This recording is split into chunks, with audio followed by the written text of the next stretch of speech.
That's what it looks like? Huh. Would have never thought. Hi. I'm Mark Cope. I'm Carlo Moss, and we're the creators of The Most Popular Girls in School. And you're watching part 2 of the making of The Most Popular Girls in School. Why don't you go eat a roly-poly like you did in the goddamn 3rd grade? Head cheerleader, homecoming queen, part-time model. Who else is wet in here? That is gonna be one huge shit. Oh my god, I feel like I'm having an abortion. The lights are tickling my hair. Is that a fucking gremlin? You fucking peppermint hoe! Oh god, that's sweet. Brittany, Deandra, Let's go. Steak, yeah! Woo! shit!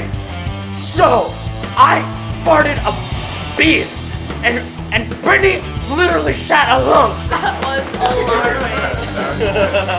After we finish recording the entire episode, we usually have roughly an hour to an hour and a half of audio total.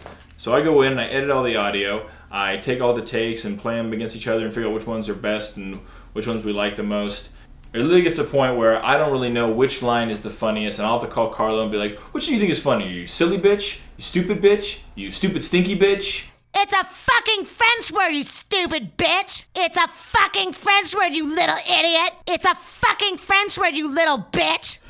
Most of everyone's favorite lines are not in the script. Yeah, like every time somebody gives us credit in a comment, they're like, oh, this, and this was the greatest thing ever. I probably didn't write that. Mark probably didn't write that. It was one of our actors. Well then, I'll gladly tell the student bodies of Wichita State, Kansas, and San Diego State that you are a fucking retard. Well then, I'll gladly tell the student bodies of Wichita State, Kansas, and San Diego State that you eat dick burritos. So, long story short, she's kind of my fuck buddy now. So, long story short, she's kind of my mouth date now. I don't know, Mom. Why don't you ask my yeast-ridden vagina? I don't know, Mom. Why don't you ask the bread loaf that's baking in my vagina? Oh, Baba Joe. Fucking Bridget Tice. Yeah, that's right. Walk away like a bitch. I play Deandra, Who the fuck are you? Rachel Tice, I love Gossip Girl so much. Blaine, Are you trying to infer that because you're willing to do stuff to our butts, it proves that you're more of a man than us? Connor DeVarnon. Fucking Connor DeVarnon. What? The Connor DeVarnon whose doll, as you can see, I look like an ugly version of Connor DeVarnon. Carlo plays a lot of the roles, and that's only because he has an incredibly hilariously versatile voice. And a giant ego. I don't want to say it, but someone had to. Somebody's head almost didn't fit through the door today. My favorite character to play is probably Rachel Tice, which was literally supposed to be a one-line joke, and we were never going to hear from Rachel Tice ever again. It was just going to be, la la la, I love Gossip Girl so much, and then gone. Carlo did a voice that was so ridiculous. So dumb. This voice could never work in anything longer than a second. Yeah. So it's just one line. So Carlo, we'll have you do it, and that's why Rachel Tice has this most ridiculous voice. like this, you cannot do anything. She's so fucking annoying. It's like, well, we'll never do a Rachel Tice episode, that's for sure. Exactly. She's annoying as shit. She'll never have her own Google Plus page. Right. Cut to. Oh, Judith, our plan is coming together like so good. I thought Rachel needed a friend, and she needed a friend who was almost a bigger train wreck than she was. So I did a hack job on one of the doll's hair. I gave her a broken arm. I put glasses on her. And her voice just kind of came out, and now she's got a really big personality. Was that part of the plan for that girl to get her arms ripped off? No, that had nothing to do with the plan. Rachel? Nothing like this has ever happened on Gossip Girl. I want to be in that show.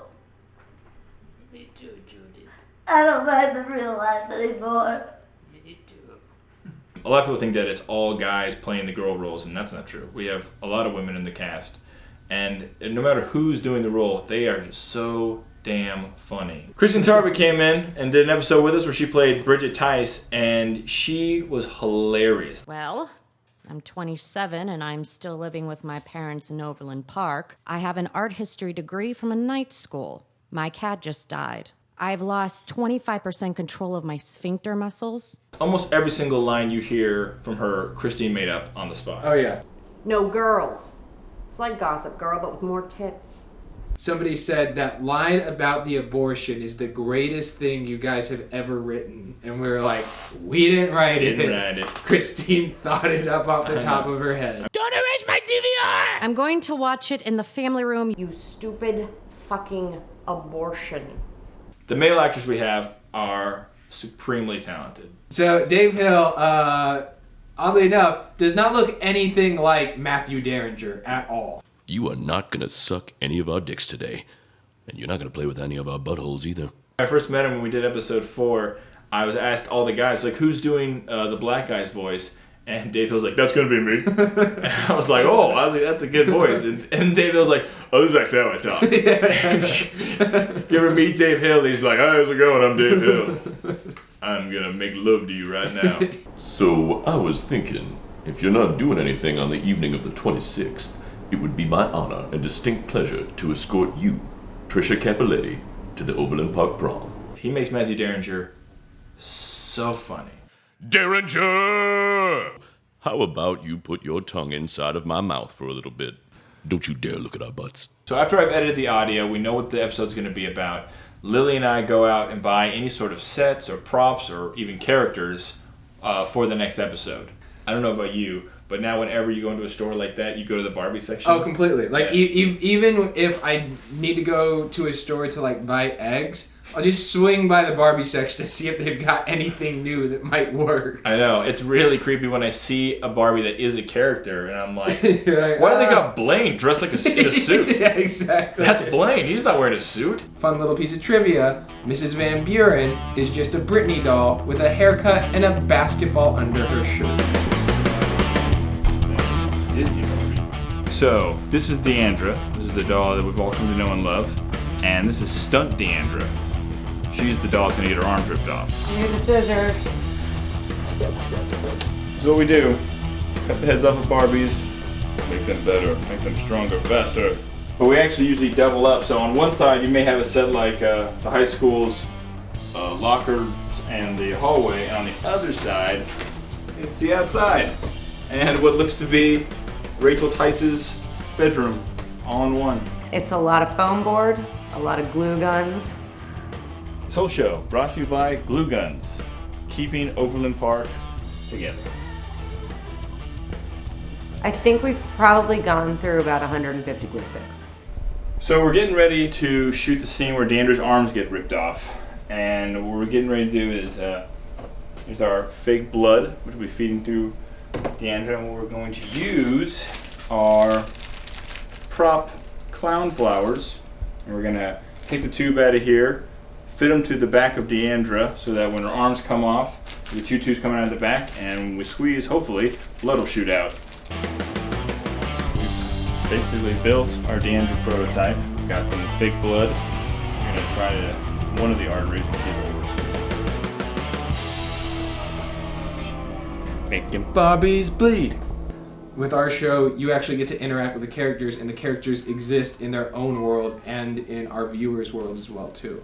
We really get to interact with our fans. They tell us what they do like, what they don't like. And I mean, sometimes we'll take recommendations from fans or listen to them and come up with ideas. Like the third grade episode was completely a fan's idea. Well, we had a guy who sent us a picture, and he had a Mackenzie Zales doll. His name's Ben Mendoza. He did a whole photo tour of Mackenzie Zales' experiences at Burning Man. And we would retweet them, and we had this whole narrative built about Mackenzie Zales going to Burning Man that existed solely on Twitter. We had some fans who went to our store and bought some of our merchandise and had an entire weekend themed around the Popular Girls in school. Yeah, exactly. With cheerleaders. Yeah. And they sent us pictures of that, and they had a great sign. No Van Buren's allowed, no Rachel Tice allowed, cheer squad only. Right. All of a sudden, the show's become very real in some cases where people are like really interacting with it, and that's awesome. Yeah, exactly. When we start to film the episode, I take just a regular camera and start taking the photos one at a time. Every episode consists of roughly 2,000 photographs.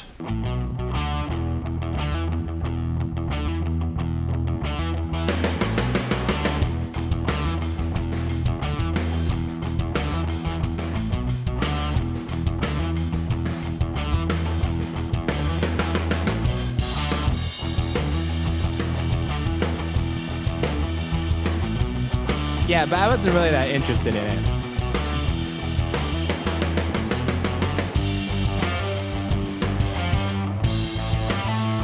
What the fuck are you doing here, Gay Van Buren?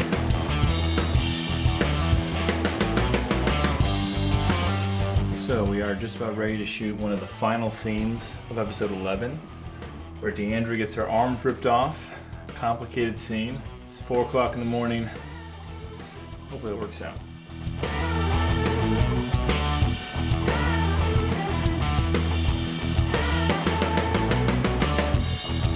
Here we go.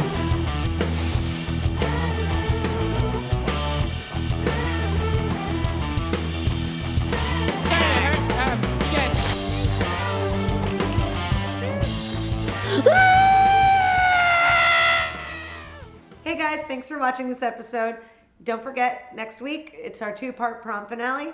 And always remember, subscribe, leave a comment, and friend Brittany on Facebook or Mackenzie on Twitter. Can you guys not just leave the camera running?